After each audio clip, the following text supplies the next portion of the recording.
not as simple as not being in love anymore. Eventually, it'll be the two of you having to figure this out.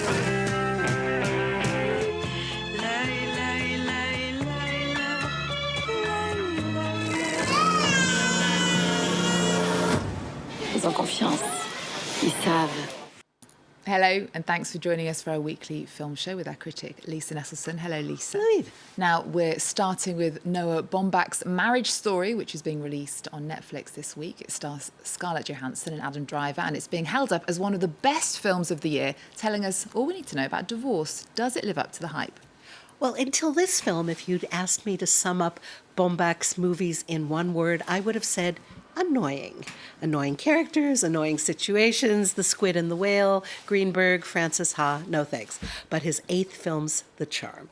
I give it all the stars I've been withholding since he began making movies about 25 years ago. Marriage Story is wonderfully complex, and it is heartbreakingly good. The actors could not be better across the board. Nicole and Charlie's supposedly mutual supportive coupledom is unraveling, and they have a young son, Henry, they both dote upon. They want to be reasonable and make the best of a sad situation, but since they've been living in New York, where he has an increasingly celebrated theater director career, and she's returning to Los Angeles to perform in a TV series, that may not be possible. Enter lawyers. Okay, well, let's take a look at Marriage Story. She is a mother who plays, really plays. She gives great presents.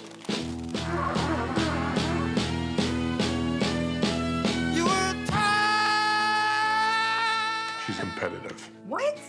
Are you kidding me? You want to be free. And she knows when to push me Oh, baby, I'm down on my knees. and when to leave me alone. Please don't make me stop now. I love you. And the film is apparently based on the director's own divorce to Jennifer Jason Leigh, from Jennifer Jason Leigh, in 2013. I wish I'd thought of this first, but another journalist referred to Noah Baumbach's storytelling patterns where he gets his material as Noah's Ark, as in story arc. I don't know the true story of the Baumbach's divorce. All I know is that I believe that these two characters are being torn apart by the costly demands of procedure and fighting increasingly dirty. They turn into versions of themselves that they didn't even suspect were there. Once the lawyers come into the picture, the animosity can only escalate. And what lawyers these are, played by Laura Dern, Alan Alda, and Ray Liotta. Now, I know you're no fan of Netflix, but you're making an exception for this film. Well, I am. I was lucky enough to see this on a huge screen, the Gartenbau Kino in Vienna, during the Biennale, the film festival in October. So I was in the company of roughly 600 other people, luxuriated in larger-than-life images of people, getting down to little details, and that was ideal. I don't imagine this particular film will suffer too much from being seen on TV, but if Netflix and I got married, I think the marriage wouldn't last, and I would get a really expensive lawyer and condemn them to always have to watch movies on a screen the size of a stick of chewing gum. Okay, well, moving on to one of my guests this week, the Palestinian director Elia Suleiman's new film. It was honoured in the competition in Cannes with the International Critics Prize and is the director's first film since 2008's The Time That Remains. Tell us about It Must Be Heaven, out in France this week. Well, it's not every day that we have the opportunity to see a France, Qatar, Germany, Canada, Turkey, Palestine co-production. Those countries invested so that Palestinian writer-director Elia Suleiman, who also stars in his slow burn comic feature, as he always does, could make It Must Be Heaven. Now, the Cinémathèque Française is honoring his sparse but singular body of work through December 8th. His new film, the title's fairly ironic, illustrates that old 60s slogan, wherever you go, there you are. Suleiman, who excels at keeping a very straight face in all circumstances, plays a filmmaker of Palestinian heritage who figures life must be better elsewhere. So he leaves his modest suburban house, where the neighbor has no qualms about trimming the director's fruit tree without asking permission. There may be an allegory there, to look for, if not bluer skies and greener valleys, well, then at least a place where human dignity and mutual respect prevail. Okay, Lisa, well, let's take a look at Elia Suleiman's distinctive humour and his explanation of why he left Palestine to make this film. Because of the global political ambience that I thought it's become more necessary to speak about global issues. And since I've lived in these places and I've written a lot of notes about them, I thought I would go now to the extremity of talking about what the world looks like today, but in a burlesque fashion with humor. Yeah, let me present you to my very good friend, Elia Suleiman. He's a Palestinian filmmaker. Nice to meet you. But he makes funny films. He's doing a comedy right now about peace in the Middle East.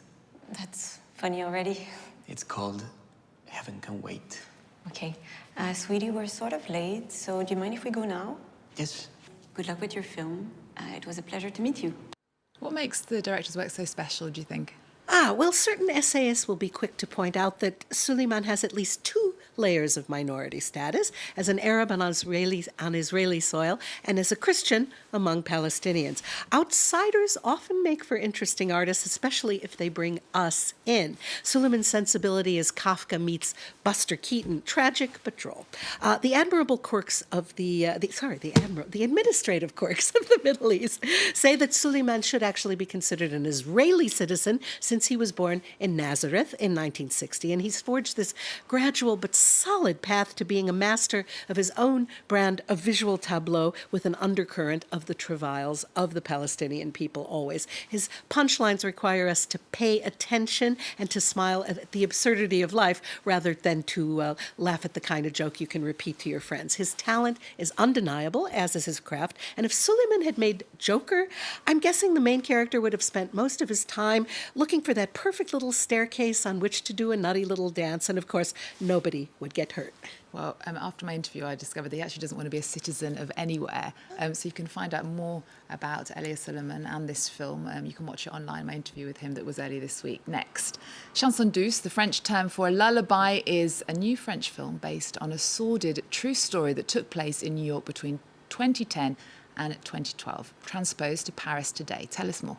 Well, the film was adapted from the novel of the same name by successful French author Elia Suleiman. Her take on events won the Prix Goncourt, which is widely described as France's highest annual literary honor back in 2016. The book starts out where the film ends up. In the book, it's immediately revealed that this story does not end well.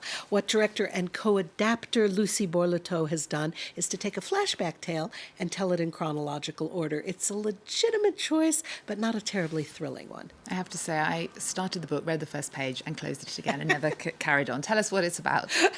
Well, Layla Bekti plays a lawyer who has had it, absolutely had it, with being a stay-at-home mom with two children a few years apart, a young girl and a toddler boy. She's feeling bored and put upon and desperately wants to go back to work. The husband, a music producer, points out that most of her salary is going to get swallowed up by paying the new babysitter, but she doesn't care. She wants to use her brain again. Well, maybe she should have used more of her brain when interviewing prospective nannies and hiring Louise. Louise does have a real rapport with the kids, and she seems too good to be true. Why is that? Okay, well, let's take a look at the atmosphere when a successful young couple entrusts their youngsters to a complete outsider.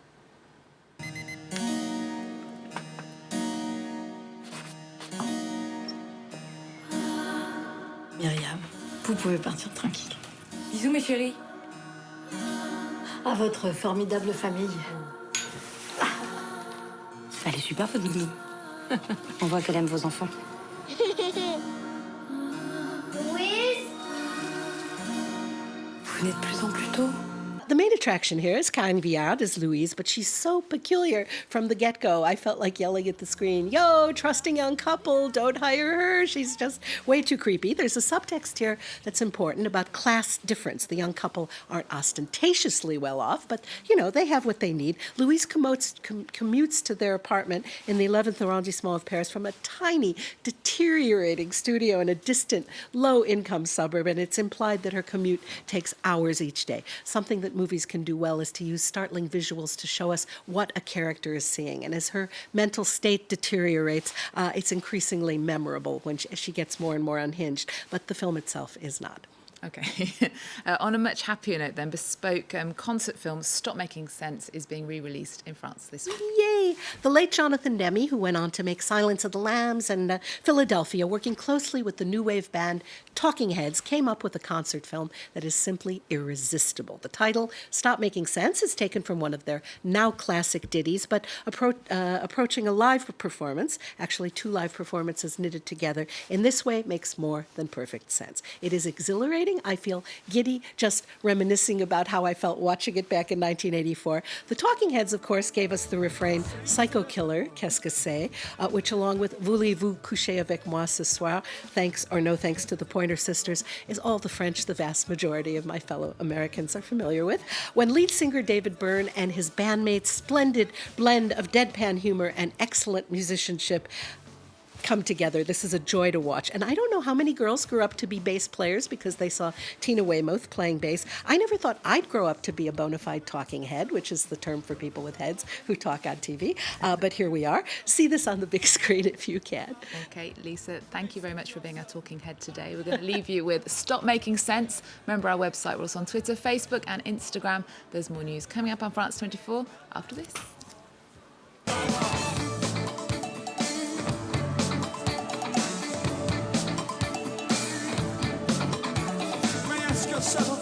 What is that beautiful house? You may ask yourself, where does that highway lead to? You may ask yourself, am I right? Am I wrong? You may say to yourself,